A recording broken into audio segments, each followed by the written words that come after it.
Hi friends, let's have a look at today's daily challenge problem. Problem 661, image smoother. This is a rather simple problem, so here our purpose is just do some basic practice. But it might be of interest is that we want to make some connections or make some comments. So here we have an image, so it's given by a matrix. So we have a 3x3 filter. So it's also known as kernel, right? So then we want to apply this kernel to each cell of an image by rounding down the average of the cell and the 8 surrounding cells. So the additional instruction is that if one or more of the surrounding cells of a cell is not present, so we don't consider it in the average. In other words, the average of the 4 cell in the red smoother. This is just an example, right? So here, the image is the m by n. So we want to return the image after applying the smoother on each cell of it, right? So here, actually, in order to implement this one, so we can use some padding or we can choose not to use. But here, I will not use the padding. So, and also this problem can be done in a very sophisticated way, but here we want to make it simple as this problem is marked easy, right?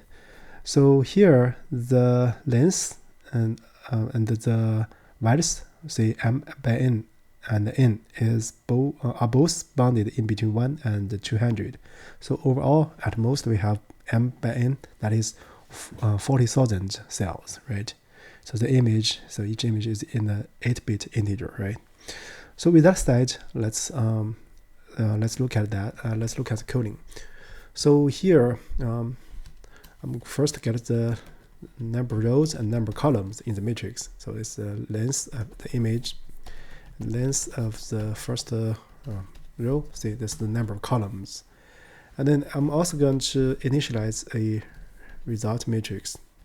So times n for a double index in range m, right? Then we are going to do a for loop. So for I in range m, so for j in range n, right? Then we are going to look at the current number at the index ij and their available neighbors. So I'm going to specify neighbors as a list. So here we use list because we need to track the number of neighbors. Valid neighbors. So by valid, it means that the neighbor is in bound, right? So what we are going to do is that for, say, r in range, so we consider the 3 possible ones, I minus 1, I, and I plus 1. So we write I plus 2 here. So similarly for column, so we are going to consider, so j minus 1, j, and j plus 1. So we write j minus 1 and j plus 1. J plus 2. So this will end at j plus 1, right? So we want to check if this position is inbound. It means that r is greater than or equal to 0 and strictly less than m, and c is greater than or equal to 0 and strictly less than n. So if this is the case, so we are going to add this to the neighbors list. So this is the image rc. So notice that we always include the cell ij itself because it corresponds to I and j, the in between, right?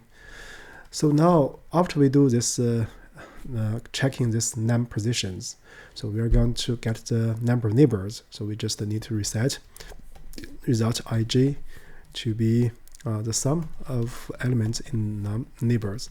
Then division by the average, right? So we're going to have a length of MBS, that is.